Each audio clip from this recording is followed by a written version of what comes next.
Alrighty, welcome ladies and gentlemen, this is Raging Drama Piles bringing you guys all the action from the Racers Elite Network tonight with the Next Gen Series visiting the Michigan International Speedway on this two-mile long oval. Qualifying is complete. The racers getting on their starting grid as Matt Bettler will join me here throughout the course of the event here sometime. Is 74 degrees, ambient air temperature 45% humidity, clear weather, 15-mile-an-hour wind gusts, so pretty big strong winds here at the Michigan International Speedway, probably that lake effect wind. That big open air out there. 110 degree track temperature, a little hot here in Brooklyn, Michigan. We're going to take a look at the starting grid here for tonight's race. Getting things started off as qualifying, like I said, already completed. And we'll take a look at the starting grid here in just a moment. Alright, starting on the inside of the front row is Nathan Brzezowski in the 07 from Adrenaline Racing. His outside, starting in position number 2, is the 29 out of Lounge Racing Stables, Gary Bowman. Starting inside of row number 2 is Deep Racing's number 94 of Christopher Pendle will start third. To his outside, Misfits Racing's 55 will be Truth Hoke starting fourth. Inside of number 3, the Lounge Racing Mad Sim Sports 92 of Ed Jurgen will start fifth. TJ Allane from 5189 Esports will start sixth in the 51 car. Inside of number 4 now in the 7th spot is Misfits Racing's number 3 of Troy Thomas. Outside of number 4. Driving Extreme Inc. number 13 is Brandon Honeycutt. Inside of number 5, out of Canada, it's 96 of Riley Frost will start 9th. Starting outside of number 5 in the 10th position is Adrenaline Racing's 42 of Leroy Koblenz. Starting inside of row number 6, it's the man, the myth, the legend, the admin here. The HMFIC, the 98 out of Chicken Coop Racing's Andrew Teft will start 11th. Starting in position number 12, the 40 of Chris Wold out of Underdog Racing Stables had some tough luck last week. He'll start from the 12th spot today. Rolling back now inside of number 7, HD Motorsports number 57 Aaron Roth. 14th, Chicken Coop Racing's 25 of Paul Shaw. Inside of number 8, 15th spot, Diego Rodriguez from Title Motorsports and Misfits Racing's 20. And starting 16th, Fafo Motorsports number 22 is Haas Beverly. Inside of number 9 now, out of the United States 68 of Evan Gilmet. Starting 18th is William George from GLS Motorsports 24. Inside of number 10 is Alex Tepp, 43, and Alan Bergen is a 00. We'll start 20th. 21st, Aaron Marquez in the 41. Kinsley Smith from Driving Industry Inc. 15 will start 22nd. Chantel Pottle, that is the race controller. I don't believe she's racing. Came in the wrong way. And Hayden Malcolm in the 24 starting spot in the 91, I don't believe. And Dwayne Furtick will round out the tail of the field. I believe that should round out our grid. And it does. As the field goes green off of turn number 4, we'll take to the racing action here for 80 laps here tonight as they work the first lap going down into turns 1 and 2.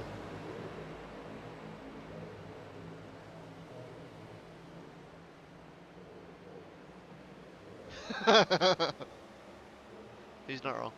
Alrighty, so Nathan Brzezowski working the race lead in the 07 right now, and I apologize momentarily for those of you that things are not looking right. Give my Trading Paints time to download. This is a last second toss-up, so we're making it work here with Nathan Brzezowski, and you may see some car schemes flash before your eyes here, and some of these painters do some awesome work in a matter of mere seconds as they cross the start-finish line. Lap number 2, and we're laying graphics as we speak.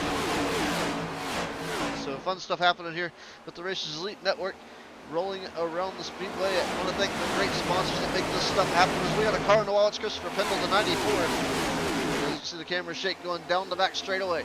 The 13 going to make his way to the racing track. Brandon Honeycutt already behind the 8 ball here. I'm not certain that was taken by any means.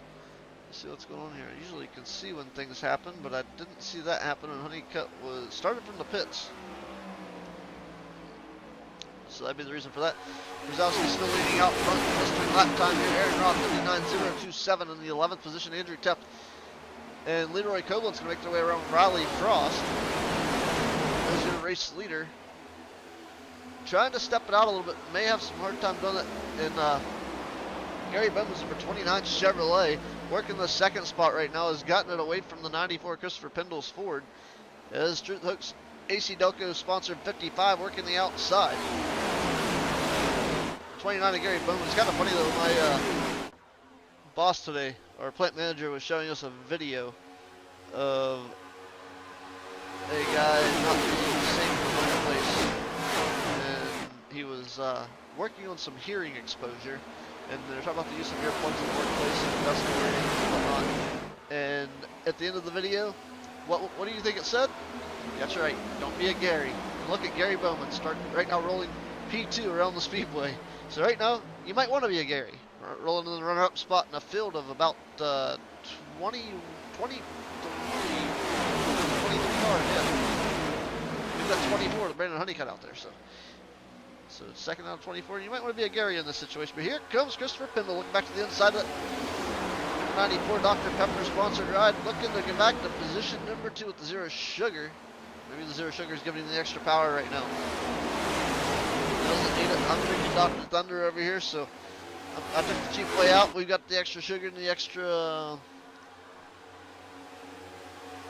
what do they call it? The extra sodium in the tank. That's what it is. I apologize to those of you that are on the Racers Elite Network YouTube. I cannot see that side of things. Hopefully we'll be able to get that caught up once, well, maybe I could pull up on my phone and keep and monitor it.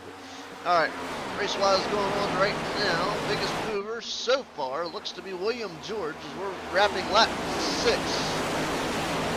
Lap 5 is currently complete. Lap 6 underway. Car down on the back straightaway. Not sure who that was. I was trying to get a look at it here. We're going to pull back here and try and get some more cars in our viewfinder. Is watching your race leader now working his way off of turn 4. Lap 6 in the books. Geico restart zone. He will wrap up lap 6.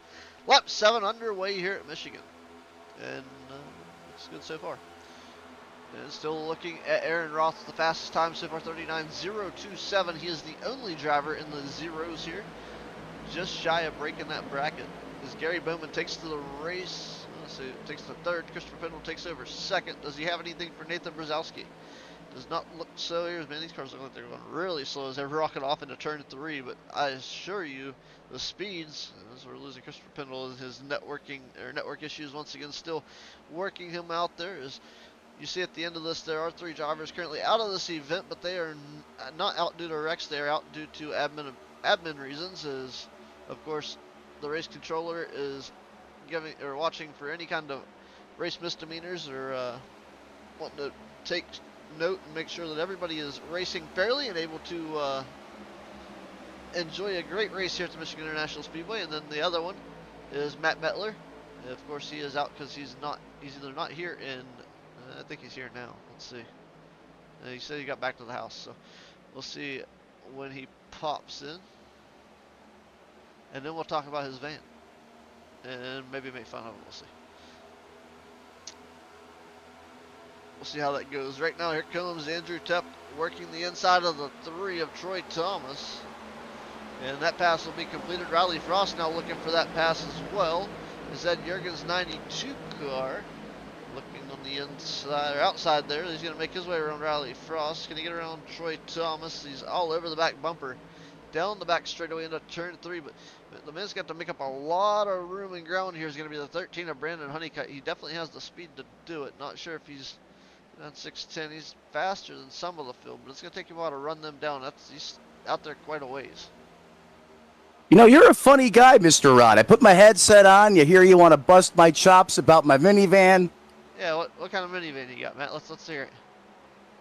Oh, it's a real grocery getter. You know, premium edition. It's a Dodge Grand Caravan. Got the American Value Package. You know, all of its cargo carrying glory. There's nothing wrong with that. I can't burst your bubble too much on the Dodge thing. I've always had problems with Dodges, so I got rid of them, and they ain't really been my cup of tea. No, yeah, the cool part is it's got that 3.6 liter variable valve timing. Same engine found in the base Charger or Challenger, and it's 300 horsepower glory. It's got to have enough ass to pack you around, right? Oh, plenty. Unless I stop at Taco Bell every day, then we're in trouble. But how about this battle up here towards the front of this piece? Side by side, door to door, Christopher Pendle. Got a new looking Dr. Pepper ride, and it is HOT hot. As he sends it down to the bottom of the racetrack, he's going to clear. Check the box, change for the lead. That Dark Horse Mustang to the front run. Yeah, I was watching. It's hard to watch Christopher Pendle because he's using a little bit of Houdini magic out there. He kind of pops in and out in the middle of every race that we run. So I'm gonna dog him on that just because it's Christopher Pendle and we don't get to talk about him a whole lot. Because usually once we do something bad, usually happens. But he's out front right now and looking pretty good in that Dr. Pepper number 94. And I gotta kind of watch the Brzezowski number 07 though, so I don't hop, skip, and jump my way down the bunny trail away from Easter as we roll away from the holiday. Did you see that move by Andrew Teft? He found the nitrous booster coming down the straightaway, and he just muscled past Jurgen in the 92. Now he sleeves it up to the high side of the racetrack. Look at Teft coming to the front, up 7 spots. Yeah, he's definitely on it here tonight. It's been kind of a attrition kind of race already. You had the 13. I don't know if you saw yet. Honeycutt actually started from the pits, and he's trying to make up some ground. He's stuck back there coming off of turn 4 right now, and your leader's off of 2, so about half a track away. Whoa, whoa. Newcomer TJ Allen put that Camaro in the fence. Andrew Teft got lucky there. He almost got taken out. Great job, not to cut you off there, Ron, by the 52 or 51 after he made contact with that safer barrier, keeping it up there on the racetrack.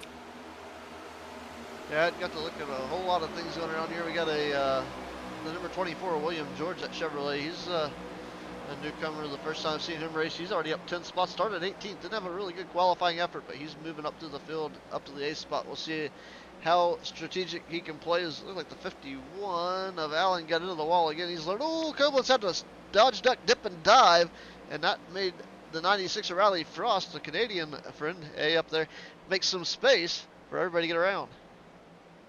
Dip, duck, dive, and dodge, and that are the keys to dodgeball, and apparently you can apply that to the iRacing side of the things, and I'll tell you what, these cars clearly are getting that right front tire hot because these things don't want to turn, and a lot of these drivers having problems now, especially corner exit. Whoa, get skinny. That 51 just checked the Camaro to the inside lane, not sure who that is. That all-white Camaro out there on the racetrack almost got yeeted. Is the 51 of TJ Allen continues to have problems there, Rod. Yeah, he's having some issues. Rally Frost up there. We had a lead change in the middle of this. Gary Bowman in the 29 has taken his Chevrolet out front and has got around the 94 Ford of Christopher Pendle, but Andrew Teft is up to position 3 and he is looking for more, and it's still a little early in this one, but 65 laps remain. It's going to go by pretty quick here at Michigan International Speedway. Under lean, mean, and green conditions, absolutely check out this battle at the front, 2x2, side by side. Just how I like my Waffle House, smothered and covered hash browns, of course. Now Teft throws the block on Jurgen in the 92 machine. He's going to get a little bit of a draft assist. Should have a big run here on Pendle. He almost gets sandwiched and shot out of the cookie. However, able to keep it straight. The 92 burps the throttle. Going to back off here a little bit. That was a big-time run. However, all that momentum got shifted to Christopher Pendle. You've seen that car accelerating another big run here. Look at the strategy between the 92 and the 98. Andrew Teft now lurking, posing a threat to these leaders as he's now up to 3rd. Yeah, these guys are pushing hard. Oh, contact right to the back. Oh, that's a risky move right there. You ever think about putting an admin like that? That's a quick road. That's a quick highway to hell and the highway to hell out of here. Man, I tell you what, that was a little nice. I'll give him that. But he's got it checked up. Just going to say, well, hey, while those drivers hate it out there on the racetrack, up here, the broadcast booth and everyone watching, they love it, is now Andrew Teft. He's going to turn it, digging deep down back to the bottom of the inside. Can he make that angry Mustang stick? Here comes Pendle on the outside. Now Teft pulls the Louisville slider, throws that car right in front of the 94. The 94's into the wall. I was watching there. It looked like he got in the wall a little bit, but he also got in the back of Andrew Teft, and Teft up to the 2nd spot. And that's a little bit of a move there. Is he able to get that done? And I'll tell you what, talk about spreading open the Oreos and hunting the good stuff. He's out there with it right now, and he's looking for the race lead. Can he run down Gary Bowman? That is the question. He's got plenty of time to do it. What kind of strategy do you think Andrew Teft is going to have to maybe make this happen? It's still about 0.3 of a second to get to Gary Bowman's back bumper. Well, here's the good and the bad of the situation. Gary Bowman right now, while he carries the torch, is also the first car punching the hole in the air, and he's by himself. Andrew Teft has a furious army behind him. He's got 2 Fords and 2 Camaros with Truth Hoke coming into the picture. So what Teft needs to do here is try to work with Christopher Pendle. I think we've seen glimpses of that, to try to utilize that draft to get the run down the straightaway. And then once they catch Bowman, it's every man for himself. Look for him to fan out 3 wide here. However, Bowman doing a great job of defending right now, or I should say maintaining his momentum, because with this many laps into this tire run now, we should see a group of 2 or 3 cars be able to overtake a single car out there on the racetrack. However, the 29 doing a fantastic job as they work their way to the turns 3 and 4 complex. Yeah, I don't know that I want to be spreading out 3 wide, knowing it's Gary Bowman, Andrew Teft, and Christopher Pendle. And then you got Truth Hoke laying in wake back there, because once he gets there, if you guys aren't working together, he knows that you ain't going to work with him, and Truth is probably going to push him. You may be 4 wide before you know it. It's Pendle now looking to the inside of Andrew Teft. Pendle saw Hoke coming, says, I don't want any part of this. I want to put a car between me and him, and right now he's trying to do that with Andrew Teft in the 98 on the outside. Right, this side-by-side, door-to-door action between these 2 Fords for second and third are only helping Bowman's efforts right now. He is looking in the rearview mirror, and he is smiling like it's Christmas morning right now. That's also allowing the 55 of Hoke to come into the picture as well here. Christopher Pendle now in that slingshot formation. Let's see if these two do a little bump drafting here. There comes the push. That's what they need to do. Now looking back now here from Gary Bowman's perspective, a little bit of nose here to see the entry he makes into the corner, and it allows us to see the gap that gets closed by Andrew Teft, Christopher Pendle, Truth Hoke, and Ed Jurgen. They're working the top 5 positions on lap 22 of 80. So right now, still fastest driver on the racetrack, or the fastest lap to be laid down so far today, is by the 21st running driver, the 57 of Aaron Roth, at 39.027. And I believe he is not the only driver to get into the zeros now. It looks to be quite a few. Kinsley Smith is one of them, as well as the 24 of William George. So strong run by William George for the first time out here. Good debut for him, and hopefully he's able to continue to strive forward. He's currently running in the 8th position. Speaking of ones to watch and newcomers, I'm going to go back, Ron. I believe he is now being scored in that 13th place position. That is going to be Riley Frost in that all-white Camaro. He was a beast in the Truck Series Tuesday night. This guy could do anything he wanted when he wanted. He's mired back in traffic right now in front of Troy Thomas in that beautiful throwback paint scheme. I am salivating looking at that 3 on the racetrack as the 96 checks down to the bottom. Keep your eye on Riley Frost. He was the man. Tuesday night is a 3 wide now, and this is just outside at the top 10. This is that 12th, 13th, and 14th place position. Yeah, I was watching this on Troy Thomas's scheme post. There's, yeah, the trading paints was running a little bit. Somebody got the wall there coming off at 2, and everybody's able to capitalize on it. So everybody driving from road, any passes from position, everybody pretty much able to keep it rolling here. But I was getting my trading paints rolling, and it was taking a minute to update. So we were watching these wonderful iRacing graphic designers lay vinyl as they were roaring around the racetrack. Yes.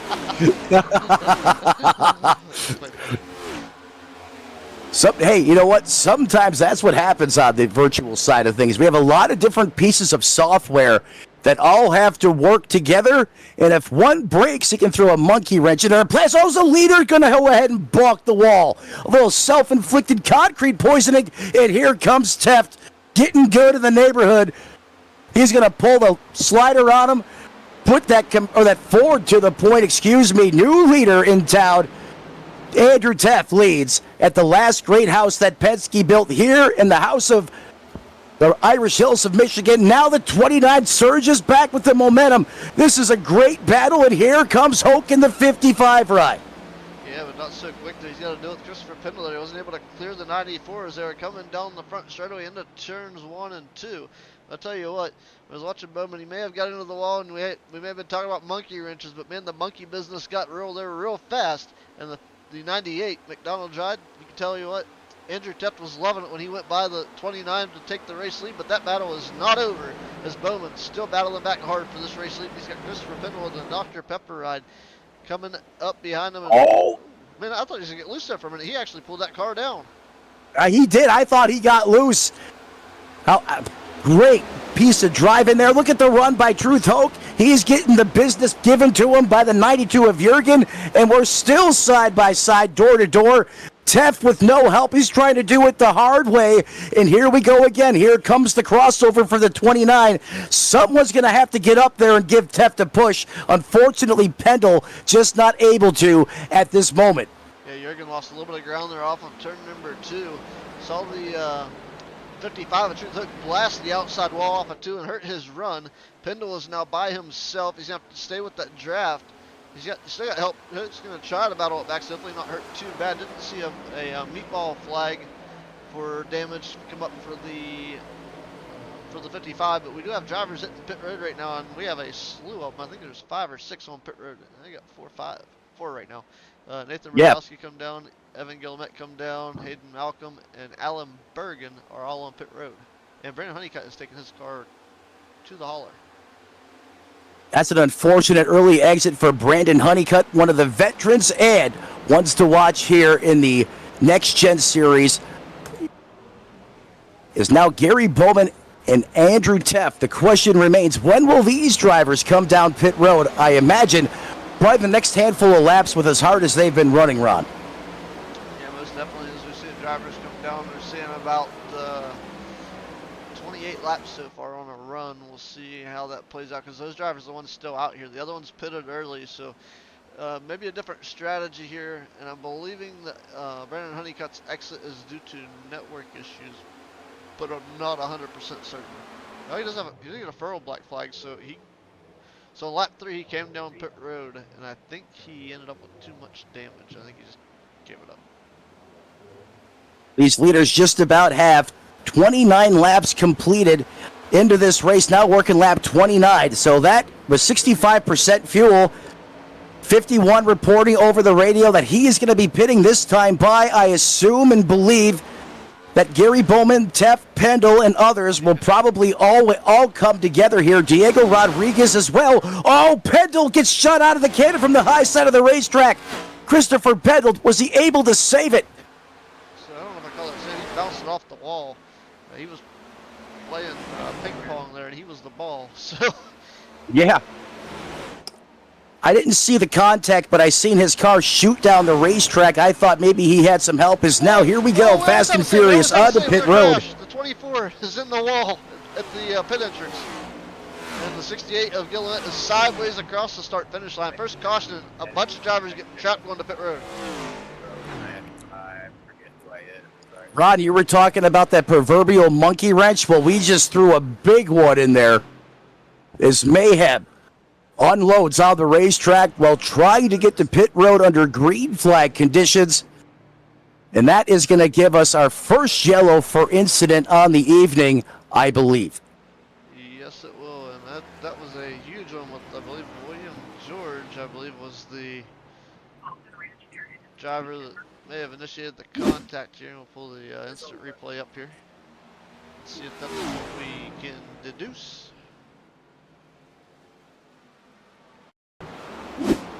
Tell you what, the back of the 24 ride seems to have taken the brunt of the damage. The front fascia splitter on that, or diffuser, I should say, on that race car looks okay, but he's got some. The 00 did. Yeah, and it was unintentional. Let me back this up and show it again here. So he made the initial contact on corner entry. The 42 slowed up, the 24 was slowing up, and the 00 made contact. But then the 42 of Koblenz and the 24 made contact, and as they tried to get things situated, the 24 was still trying to go to pit road. I think thought better of it after the fact. Trying to find out where. There's more contact here somewhere. I don't know. Somebody else went around. I lost track of it after that. Arcade style pinball effect for this one. Pretty much. I mean, Alan Bergen's got, South Park characters. Who killed Kenny? He's out there trying to kill race cars. Not really, but Yeah. Are we sure that somebody didn't nickname their car Kenny for this race? See, Alan might have been giving us clues the whole time. Very well, he could have. Let's see who else. As that 00 runs to that 23rd place position.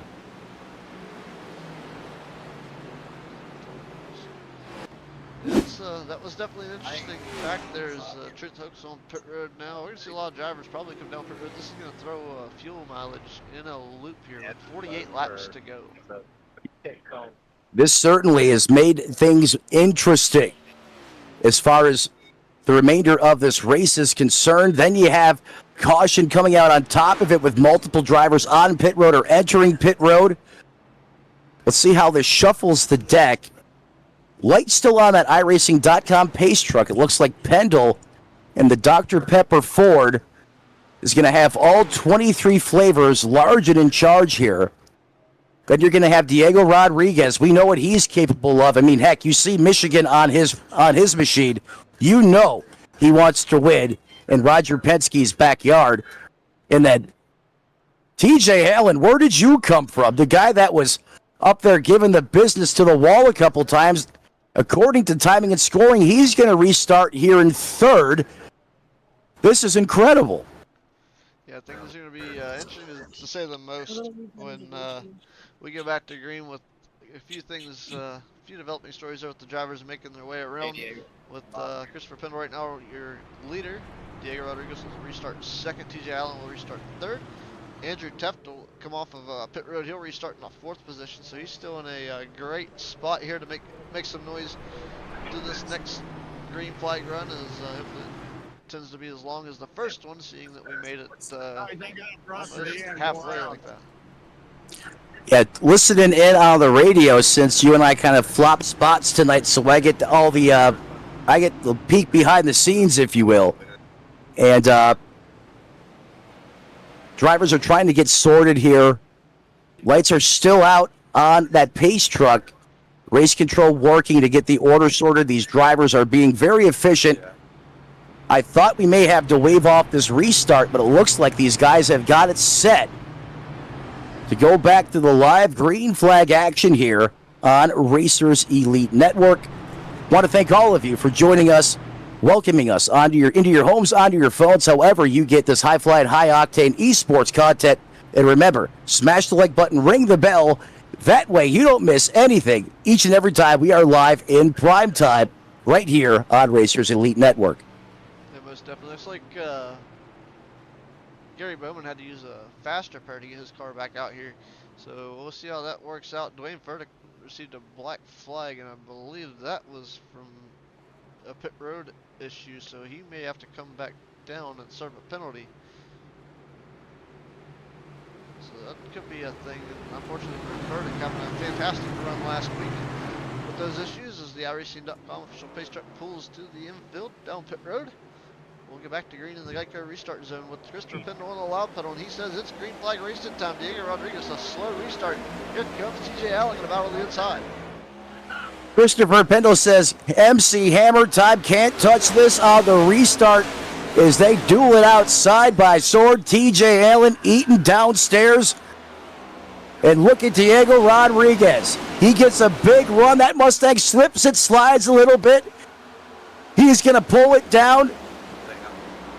Shaking, baking, able. They're still side by side. The 51 throws the side draft and executes it perfectly. I thought Rodriguez was going to be able to slingshot by. The 51 had other plans. Oh, this is some good stuff. Good stuff, Chief. It's like Ollie's in this thing right now, but here we go. And they get a little interesting. Here comes some lap traffic. The 41 come off of pit road right in front of your leaders off of turn 2 after the green flag drop. Dwayne Furtick is coming down the river, so that penalty in 53. As they work their way off of 2 down the back straightaway. They'll try to continue to work by the 41 as he's about midfield right now, trying to stay out of the way, but trying not to lose too much ground at the same time as he's still trying to mingle in with your race leaders. Can't quite do it, as they are all real tight after that restart. So it's a little dangerous. He touches on the high side right now as he works his way through. He's He's trying to get back there. He's trying to get out of the way, but he doesn't know where everything behind him is, which if you're in a race car, you be focused on what's in front of you because anything and everything will happen in the blink of an eye and when you at least expect it in these race cars. Well, I'll tell you what, TJ Allen must have had to grab a gear and get into it, energy drink on pit road because that Camaro has really come to life. I mean, he is running some of the fastest lap times out there right now and holding off two of the greats in the series, that being Diego Rodriguez, who is under siege right now from Andrew Teft, as he's working hard on that middle lane right now. Truth Hoke lurking, perhaps saving his tires in that 5th place position, as Christopher Pendle has found the afterburner and is trying to check out on these guys as he now opens it up to about a half-second advantage, Rod.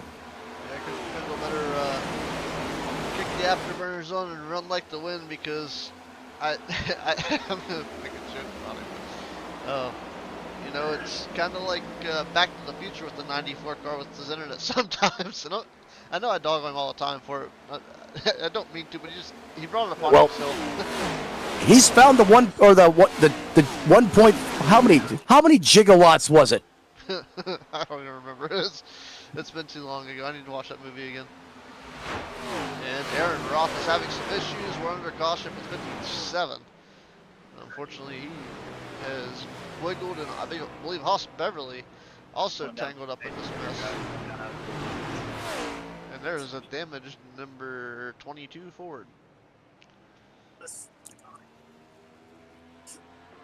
Haas Beverly, newcomer to this series. However, I know him well from some of the other leagues on iRacing. He has his iconic Ford Mustang with his glass pack paint job. That's going to be what some may think is the Roadrunner on the side of that Mustang.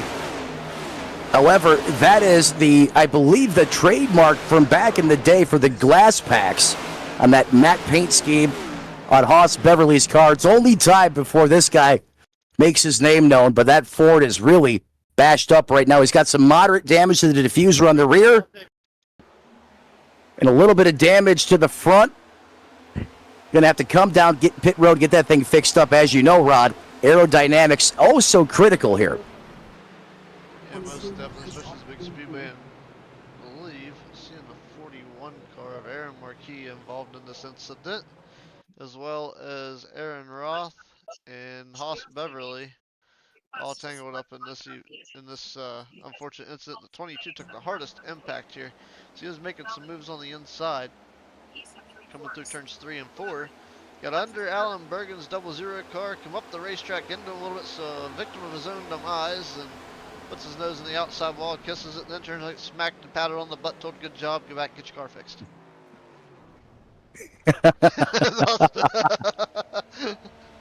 Pat on the cheek. I got nothing to say. I got nothing for that one. He left himself in the wall, congratulated himself. Away he goes. How do the Englishmen say? Off you go then. Up you go. Yep, that's right. Off you go, laddie. Get back out there, chap. Well, I'll tell you what, speaking of chap, Teft is up to second. Yeah. You know, I was surprised, to change the subject here really quick, I was surprised no one really wanted to work with the 98 up near the front. I think they're I mean, you gotta, I'm not saying you gotta play the system, but come on, he's the HMFIC out there at the racetrack. It would be, I would think at times at places like Michigan, Auto Club, Talladega, Daytona, it might benefit you to work with the boss man every once in a while, at some point in time. And everyone was avoiding him like he had leprosy. I couldn't believe it. Well, you can only put your arm around the boss so many times before people start questioning things and wondering where the bonus points are coming from. Hey, we're not working. That's not what I was saying. Well, I was strictly talking about on-track performance. That's it. I mean, well, that's still part of it. It's you gotta watch who you work with and how it works, because I know Andrew's got a lot of eyes on him right now. He's running so much for this league that He has a lot of pull with Racers Elite of how things are done. I'm not saying he does anything wrong by any means and things are handled badly, because he does a fantastic job to put this on each and every week, and each and every night there's something going on over here. He's got his, there's a lot of miles traveled across that keyboard, my friend. There's a lot of extra cheese on that double quarter powder. That's what you're saying.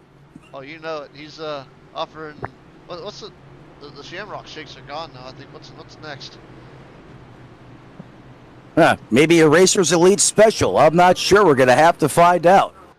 He's gonna have to call corporate and find that one and figure that one out, because I don't think he has a say in it. If there's anyone that could make it happen, Andrew could. We got McDonald's on the car, so maybe somebody somewhere knows what's coming next, and it might be Andrew. Maybe, maybe we don't know. There goes that iRacing.com pace truck. 2x2, side by side. The calm before the storm. Diego Rodriguez in the push position. Ready to give Tef the shove. Green flag in the air. And oh my God, that Dr. Pepper lit the rocket and just checked out again. That guy is absolutely crazed on these restarts. Pendle has got some boogie under the hoodie. A lot of people say, you know, found on the road dead report.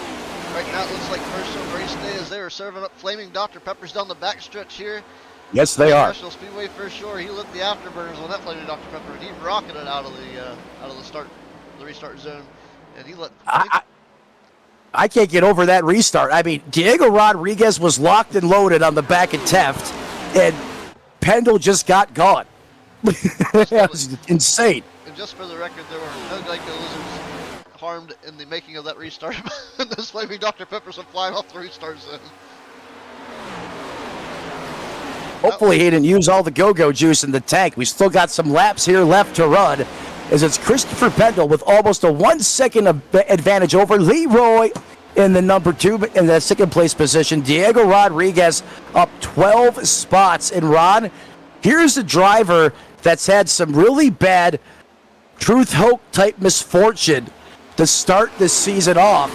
He's looking to rebound right now. So far, so good, as him and Tef continue to have a heavyweight bout. I would not want to be anywhere near the stuff going on behind them, but the front 4 being single file is, I think the front 6 at the moment, as Coughlin says, usually not one that we see up front, but it's a little bit of adrenaline to keep that Mustang focusing forward. As right now, this is kind of a shift and a change for us. We're not used to seeing any of the Fords usually like pretty much taking up or congesting the whole top 5. As William George is the first Chevy, and he's in the 5th. I'm telling you, these Mustangs with the fixed setup work very good at this racetrack. And I mean, a lot of people say there's no difference in iRacing. They're all the same. I disagree with that. I spent a lot of time at this racetrack. I like Michigan. I spend a lot of time on the simulator here, and my fastest times are always in that Ford Mustang, and it just so happens that we're having a blue oval domination here at the front of this piece, as Teft and the 20 still are stuck side by side like magnets.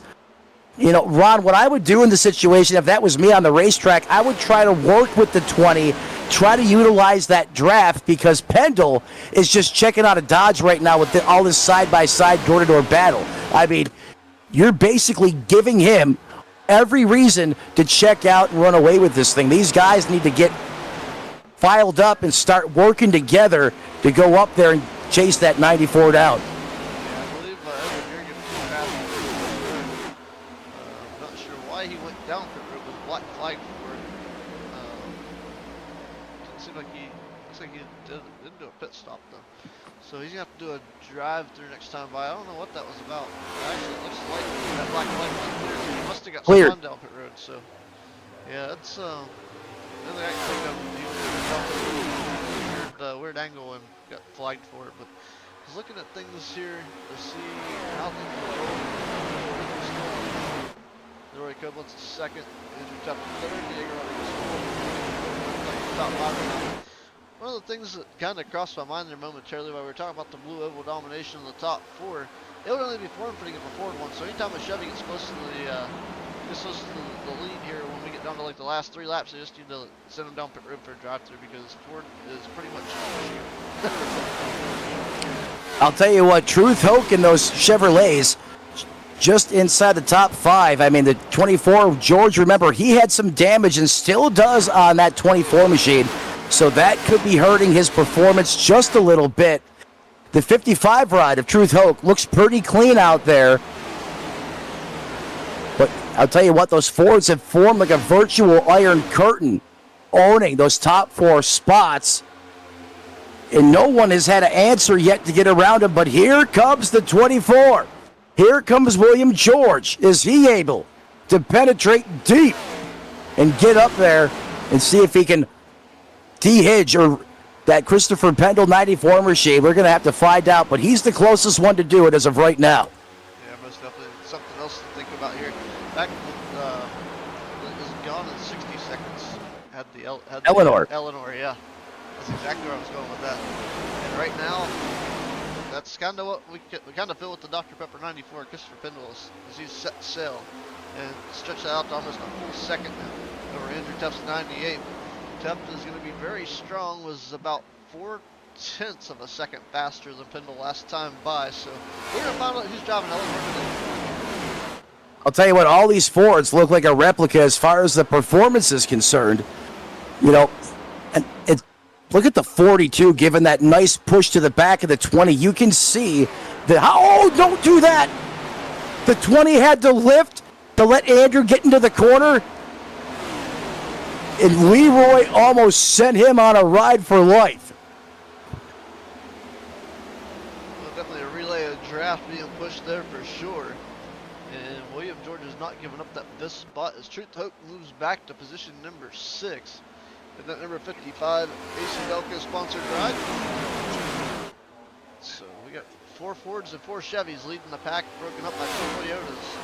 Followed by 5 more Chevys before our next Ford in the pack. So we've got a very diverse build here.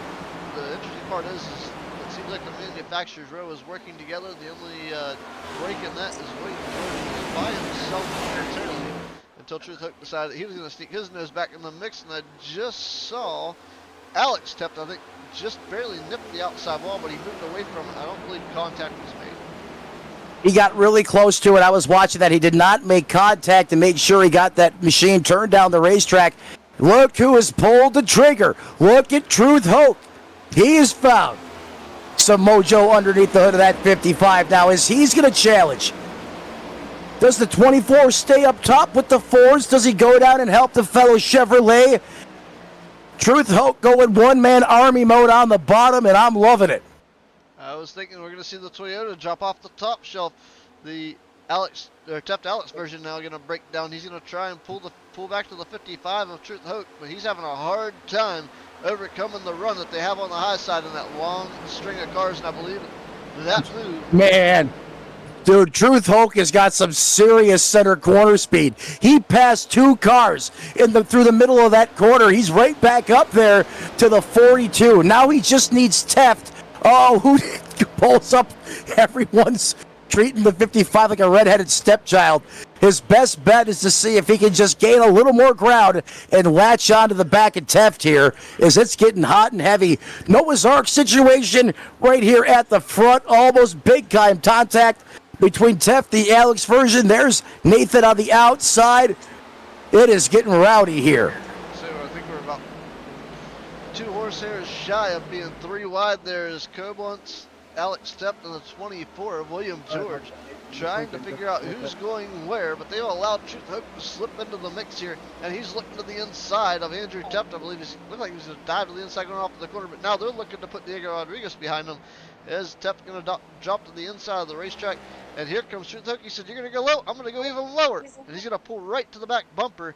And he's actually going to stay inside. We're almost 3 wide now down the back straightaway with Andrew Teft, Diego Rodriguez, and Truth Hope. The battle is on for position number 2, 3, and 4. The flame is lit on the 55 AC Delco machine. Chevrolet to the front. And he just dropped the hammer and gave the biscuits to all those Fords. And that is a lesson on how to save your tires here at Michigan. He sat back and watched these guys duke it out side by side, was patient, saved those Dr. Feelgoods, and when he decided it was time to go, he dropped the hammer and passed all of them. I mean, that's really how you do it here at Michigan. He's got one car left remaining. That's 1.3 seconds ahead of him. However, Truth Hope was a little faster that time by as we're beating and banging off each other. Diego Rodriguez is getting the business right now as he was sandwiched in the middle. So Katie Bartolodore is in great hands by the 24 of William George. He's kind of getting the business and he's giving it right back. We're 3 wide. This is almost demo derby style. We're high speeds going around this racetrack, and we are rubbing it like racing is going out of style. I see Kinsley spinning around the road, and we are side by side, and they are sending tires to doors here. We're gonna have to get out the 409 to take some of these scuffs. The 24 was so close to the 20, he could have reached out and high-fived the race car. So he's all over the side of the 51 of TJ Allen. So, man, these guys are really trying to make a name for themselves on their debut appearances here with the Racers Elite Network. But tell you what, the racing is not shy of interesting or amazing by any means. It looks like 13th place driver. So I believe Alex Teft is on pit road. Let's see. Alex, no, it's Andrew picking up pit road. Alex is still on the racetrack. He's in third. 91 is going to be coming in next time by on the radio. So another wave of pit stops going to get ready to possibly be underway here as we slowly approach lap 60 as we currently work lap 57. Ron, after this round of pit stops or the money stop, these drivers will have enough juice in the tank to go the distance. So now, who can execute best under these high, tenseful moments on pit road for the final time? That's going to be a big part of the answer to who wins here at Michigan. Yeah, most definitely. But the way the racing's been going, I'd love to see this pit stop be the ticket to the checkered flag. But the racing and the aggression out here right now at this point in the going tells me otherwise. I believe that silk flag that's been put away for a few laps is going to see its light once again. I don't know how soon. But I'd love to go green the rest of the way, but a lot of the stuff we've seen going on the racetrack tells me otherwise. I'll tell you what, they have beaten and battered each other like it's a race at Bristol or Martinsville. How we haven't had 15 caution flags, I don't know. I mean, these guys are just that good, leaning on each other like that. I mean, it's incredible. I mean, I haven't sat down since I got here to the broadcast booth. Look at Truth Hope continuing to run down Christopher Pendle. As Pendle's now going to come down pit road, but Truth Hope just laid the blueprint on how to work this race here. The question is he going to have enough time as the 94 shoots the gap, gets it locked down, clean entry, and remember, 55 miles an hour, and he's going to bring 3 cars with him. The money stop underway for the final time for Pendle and some of the new guys like TJ Halen. Yeah, looking here, I believe everybody so far has made a great pit stop on and off of pit road. Hopefully, it looks like everybody's been pretty clean so far. So I'll keep monitoring that and see how it goes. We'll see, when does Truth Hope come down pit road? He's got Alex Teft knocking on the back door, and he's going to push through, I believe. Hope going to drive down, not coming to pit road. No, he's not coming to pit road this time. Alex Teft looking for the race lead, wants to lead the lap. Has yet to lead as Truth Hope will lead 2 laps so far. And this is where things are going to get dicey because they're in lap traffic. They'll be dealing with drivers with fresh tires. And that's where things are going to get crazy when they're coming through the corners. It looks like Leroy Koblenz may have had an issue, but looking at the track map and he seems to be rolling, so I'm not sure. Maybe he got a little loose and had to back out the throttle and it triggered it that way. But I think this is interesting here is Koblenz to pit road in the 41. 25 coming down next time by, just keyed up on the radio. That's Paul Shaw, who's currently running in that 5th place position. It's all Teft, the Alex version. He has found his way in that TRD-powered machine to the front of this field here in the Irish Hills of Michigan. Under 20 laps to go now, working lap 62 of the scheduled 80. Riley Frost has found his way up to that 2nd place position. However, he was last down pit road on lap 39. He does not have enough Capri Sun in the box to go the distance. same for your current leader, Alex Teft, as well, who is side by side with the 51, who was on pit road moments ago. He is good to go the distance, Ron. Yeah, Alex Teft being out here stays out in front once again, in front of the 40 of Chris Wold, and Wold not coming to pit road yet. Riley Frost, who was in second, now comes to pit road, but Alex Teft is actually our 6th different leader here today in less than 80 laps of this race with 18 laps remaining.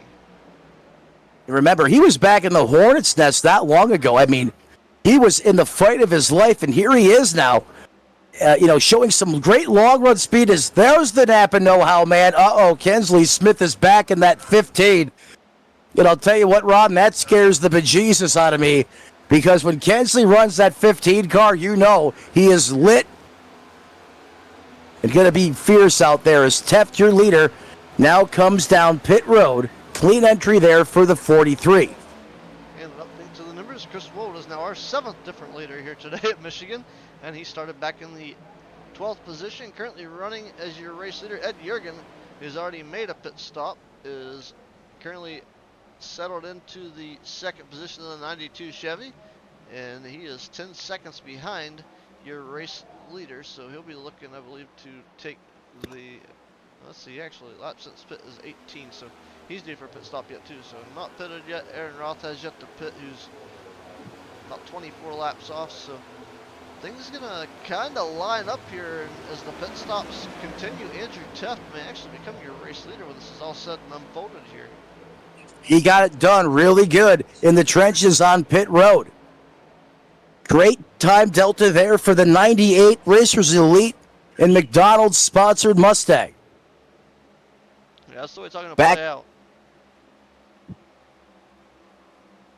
Yeah, he really got it done on pit road.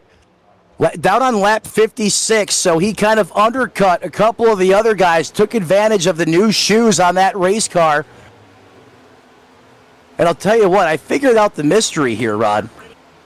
No wonder why Ed Jurgen keeps getting punted into the grass at times. He's got his lawn care business on the side of his race car. Those guys are just trying to help him find the grass where the work is. Apparently he's not getting paid to drive the car. They're putting him back on the mower. He's got to go out there and cut the grass. Oh, wait a minute. Is he out there with a paint can?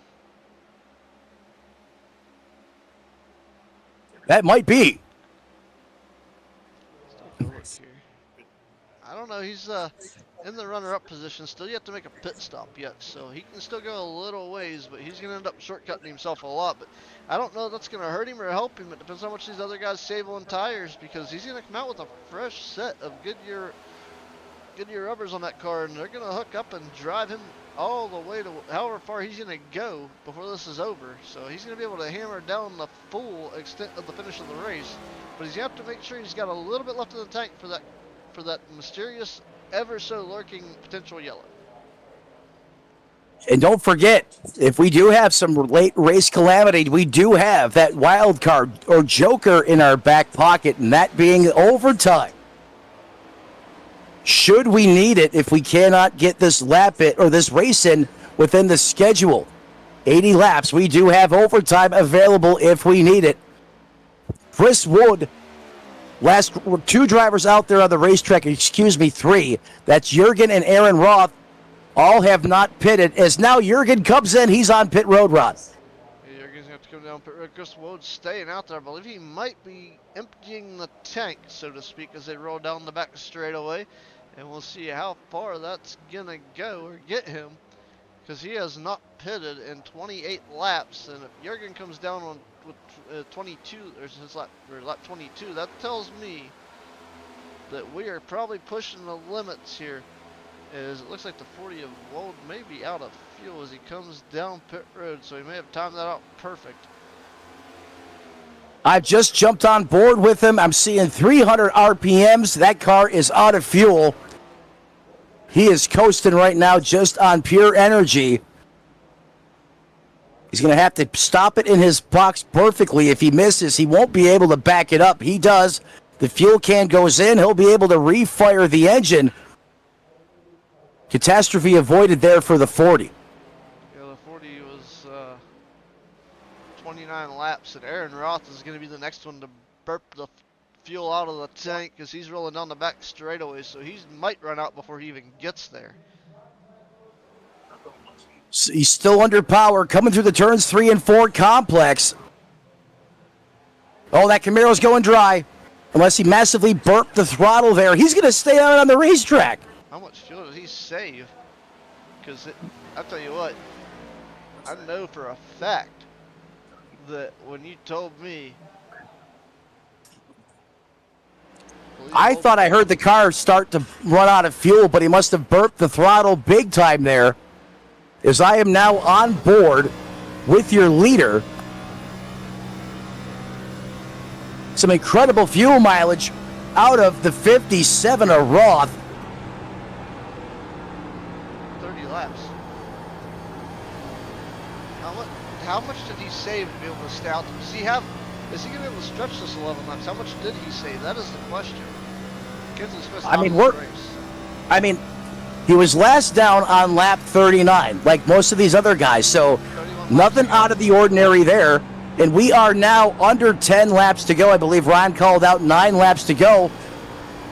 Can he go the distance? Is he going to pull a Michael Bolton here and go the distance at Michigan?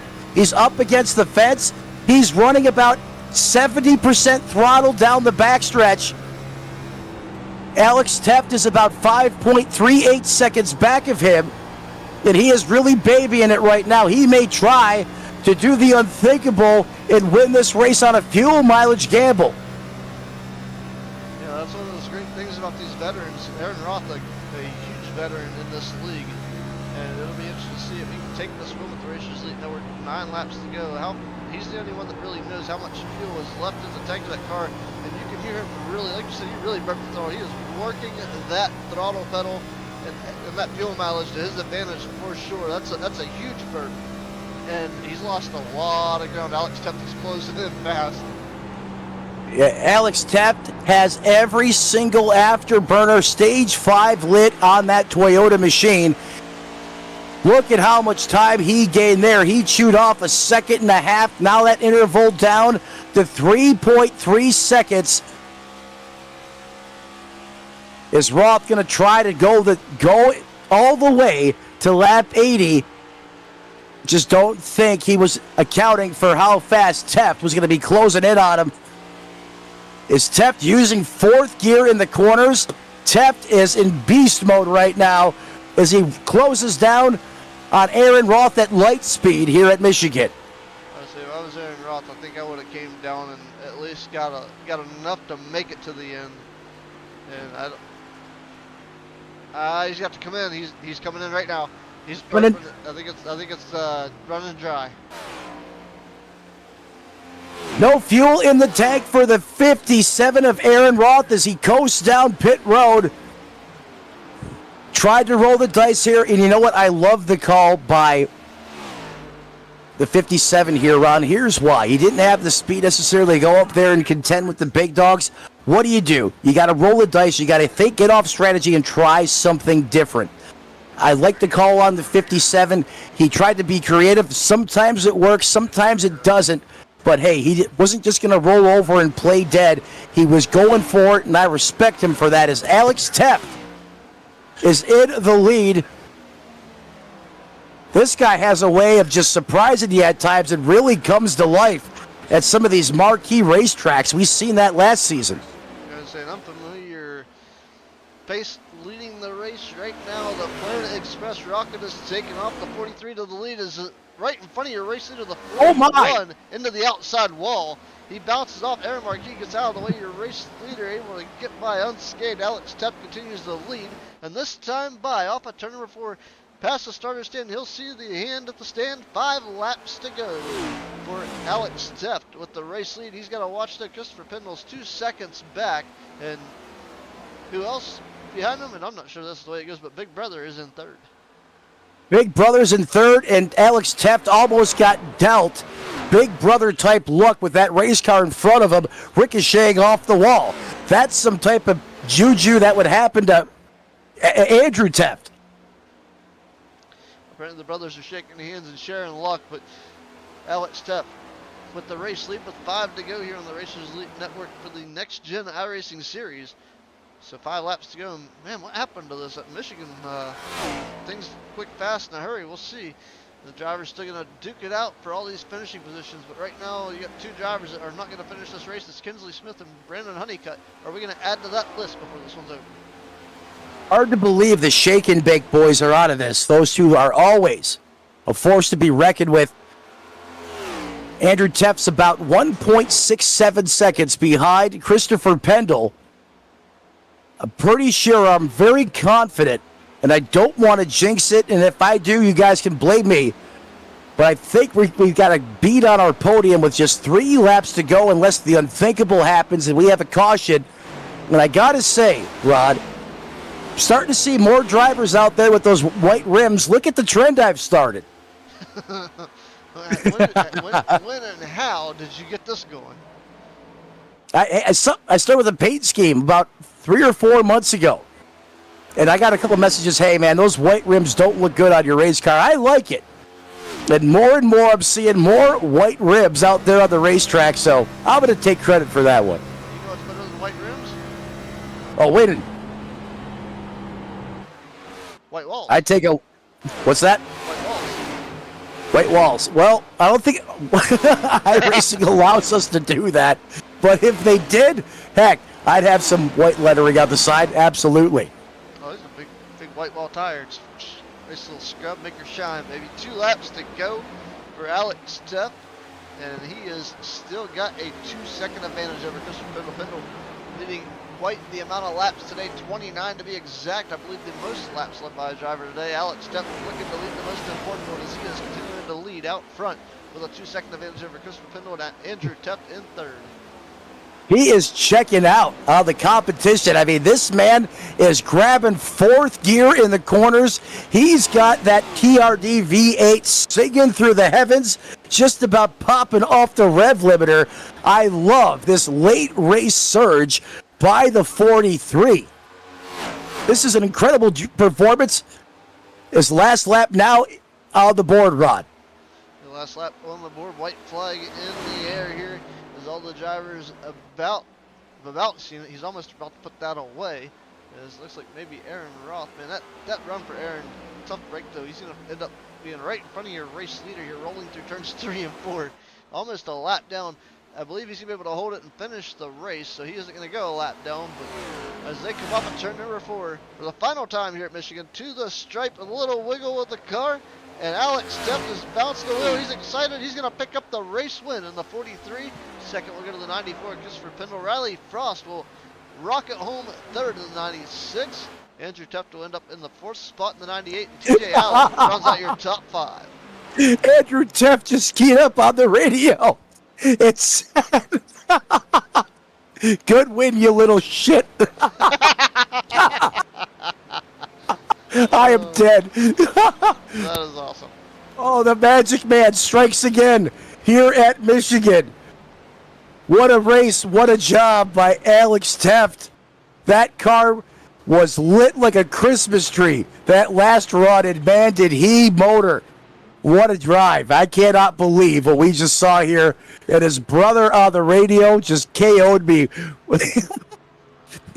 As we're going to get to talk to them and more here on Racers Elite Network as Alex gets ready to get the good out of those good years. Get the good out for sure.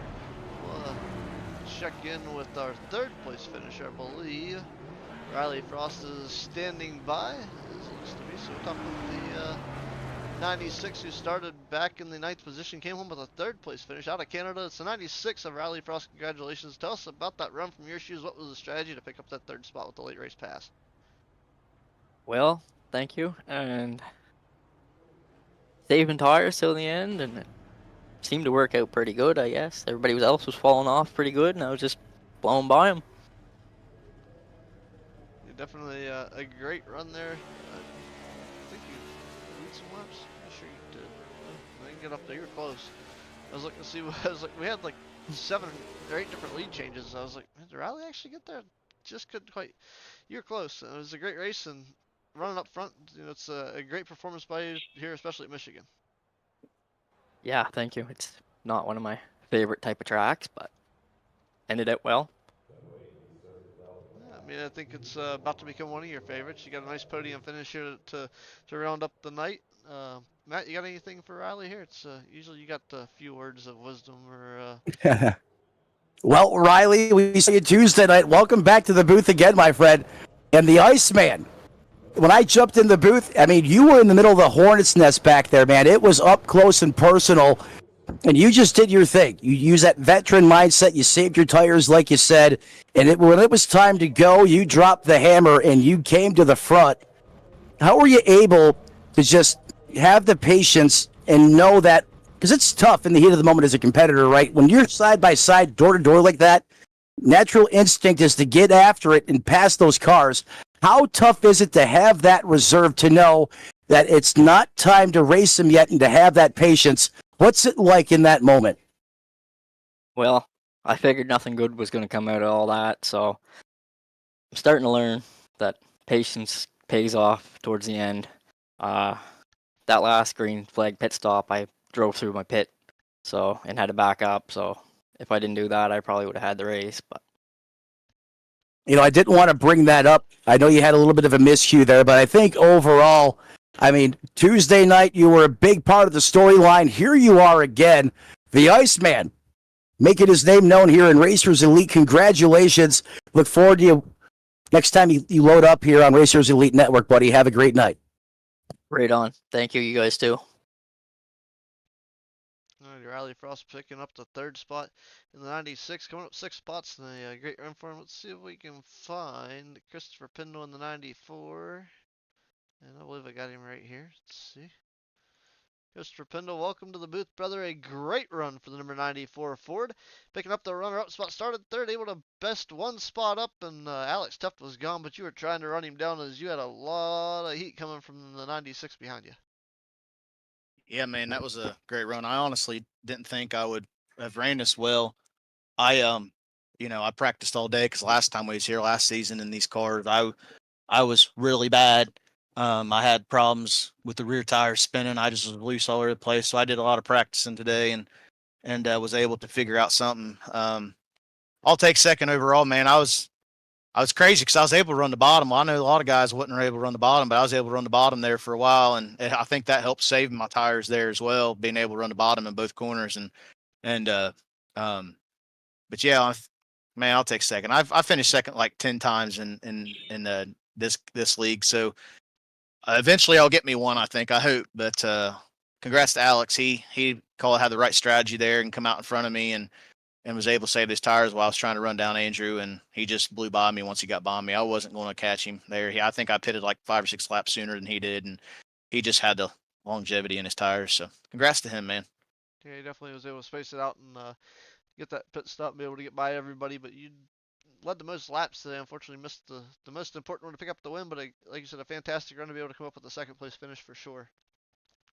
Yeah, I was actually my mindset there was pitting at lap 60 out of 80 there. I knew I still had about 5 or 6 laps of fuel left, but I figured, I've been beat so many times on, running the distance and staying out late, and now that kind of backfired on me this time because I think Alex pitted about 5 or 6 laps after I did and had fresher tires, and it kind of screwed me in the long run. But it is what it is. I'm happy with second. Just to lead all those laps and be fast there, and what generally, like I said last time we was here at Michigan, it tore me up racing these cars. I couldn't figure out what to do. So, I think we're at Long Beach next week. I've never raced there in any series on iRacing, so I'm definitely going to get some practice in for that. But overall, second's good points night, and I'm ready for Sunday, that money race, man. I'm looking forward to that one. Matt, you got any words, brother? I'll tell you what, Christopher, you had all 23 flavors of that Dr. Pepper machine on full display here tonight, and I love the white rims on that race car. Kind of have the similar setup on mine, and it was great to see you out there just vibing, doing your thing. And I remember the last time you raced here, and you're right, it was not your best performance. It wasn't your best outing. However, the turnaround to what you showed out there today was incredible. Saw a lot of patience from you. I saw a lot of fight. You weren't afraid to get up there and mix it up. I thought you were going to have the win. I had you circled. I thought this was your day. But like you said there, the final pit stop, Alex Tuft pitted on lap, I believe it was 63. and you came down on lap 56 or 59. And that right there was the difference. I firmly believe, however, man, great job. Way to keep your head in the game and a solid points night. Look forward to watching you again on Tuesday next week. Yeah, I appreciate it. I haven't made up my mind yet if I'm going to run full time in trucks. I know I was talking to Andrew about it the other day, so excuse me. We'll see how it goes, but I appreciate that. I was doing everything I could. Like I said, my interview there earlier, I usually try to run the distance in these fuel runs, but I've been bitten so much by it, so I figured I'd try a different approach and try to pit early, and it backfired on me this time. So, like I said, congratulations to Alex. He had the perfect call, perfect strategy there. He had the freshest tires. He came out ahead of me and literally right behind his brother. So, that was just the difference right there, I think. But overall, second place sounds good, man. And I appreciate the compliment and the scheme. The guy did a fantastic job. I love running those white rims on that thing. It looks pretty neat. But great looking car, Chris. I love it. Thank you. I appreciate it. I appreciate you guys broadcasting tonight. That was a heck of a run. I'm sweating like crazy, man, yanking on that wheel. Like on the long run, I think you probably seen me hit the wall a few times, and I was just doing everything I could to stay ahead of third place there. I knew Alex was gone. I wasn't going to catch him, and I had some front end suspension damage, a little bit on my wheels off, so I just barely did what I could to hang on there. And I'll take second, and hopefully I have a better shot next week at it. Well, congratulations, Christopher. You had a heck of a week here at Racers Elite, and you were doing it and doing it well. To quote LL Cool J out there on the racetrack. And hey, a second place finish in my book is never a bad outing. Great job out there, and I hope you stick around. Hope you run full time in both series if your schedule permits it. I'm going to kick it back up to Ron so we can get to Alex Teft, our race winner. All right, man. Yeah, thanks for broadcasting, guys, and we'll talk at you next week, hopefully. Alrighty, well, come down here with the man that's been waiting. I don't know if he's been waiting patiently or not, but Alex Teft, your race winner, coming from 19th to the lead with the late race change and picks up the race win. Alex, how in the heck did you do that? Geez, just by the seat of my pants, really. Wasn't really sure how that, strategy was going to pan out there. I was kind of thinking I was wasting too much time, but obviously it worked out. Yeah, it was a fun race to watch as you wheeled that thing to the front for sure, and a little bit of patience on pit stops to pit road, able to bring that 43 to the front, and was it Planet Express picking up the race win. And we were talking about the Toyotas being the game changer, but man, they went into alien mode because the next Toyota back from you was 11th. Yeah, no, I was just kind of, buying my time early on. I kind of lost the draft a little bit. It was hard to make up the time. I saved tires real good. Stayed out long, caught that good caution, put me in the top 10, and then I was, was able to maintain the track position. We had that second quick caution. I think I took tires again, and so that few lap pressure was able to get me some more good track position, and yeah, just that 2-tire call at the end, and I had found a line on that second long run that really paid off me for the rest of the race. I was kind of running like a mid-low line in 1 and 2, then I would run the high line in 3 and 4, and it was really good at saving tires, and yeah, just kept it out of the wall and made my way to the front. Yeah, definitely picked a lane that went your way, and everybody else was kind of following suit, and you just kind of did your thing, and it worked out for you to come up with the race win. Matt, you got anything for Alex here tonight? I know you were kind of, what do you call it, stopped up there when Andrew. He had me fired up. Just say it how it was. Alex, the Magic Man, what did your pit crew slide in your window that last pit stop because you became possessed? I mean, you were grabbing fourth gear, almost pegging the rev limiter. I mean, you went full-blown beast mode that last stop, and you only had 2 tires on that race car? Yeah, only 2 tires. I guess the lighter fuel load was just, helping out some too. And yeah, I was able to just do that downshift on entry, and it would really cut down the track and stick, and I could just hammer it off. And I jumped on board with you, and I was sitting there just in awe watching you I'm going to hypothetically murdering the gearbox on that downshift, and that car was just sticking and ripping, and I was loving every minute of it. Heck of a job, man. Way to show up when he needed to. Great pit stop, and that was fun. I hope you enjoyed that win. There was a heck of a lot of fun up here in the booth to watch you come through the field like that and to cap it off at the end. Congratulations. I appreciate it. Yeah, these wins don't come too often for me. I'm not a good qualifier by, as you can tell. And, if I can make that track position up, I can usually keep it. But it's tough. It is tough, and your brother had some choice words for you over the radio, which I died for about 30 seconds after he called you a little doo-doo for broadcast terms. He said something a little different, but glad your brother was able to shout you out and congratulate you on the win. Heck of a job, man. We'll see you next time. Yeah, thank you. Congratulations once again, Alex, and hopefully next week brings more good virtue your way. Appreciate it. All right, well, that's gonna wrap things up for us here from the Michigan International Speedway. Is my Wi-Fi hustler Matt Metler and the Wi-Fi hustler, that's me. Yep, and the Butterfinger Bandit signing off here for the Racers Elite Network. Remember, guys, we'll catch you guys back here next Thursday on the Racers Elite Network with the Next Gen Series, or Next Gen iRacing Series with the Racers Elite Network. So have a great night. Hope you guys enjoyed the race, and thanks for checking us out here on Racers Elite Network. Hari Sports TV would like to thank all of its supporters. Insurance Centers Incorporated, Genmar Services in Reedsville, West Virginia, Slick Products USA, Jeff Scott and the gang at the Florida Entertainment Group at FEGPC.net, BladeNerd.com, simple web solutions powered by nerds, Jeff Brown at iRacing iFlag,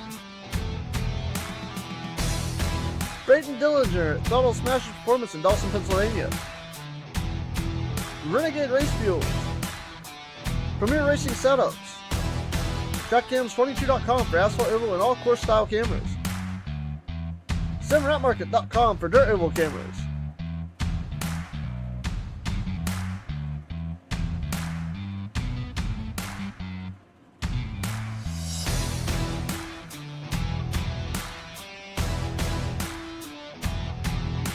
Thanks for watching this broadcast. We hope you enjoyed it. We'll see you next time on Hari Sports TV.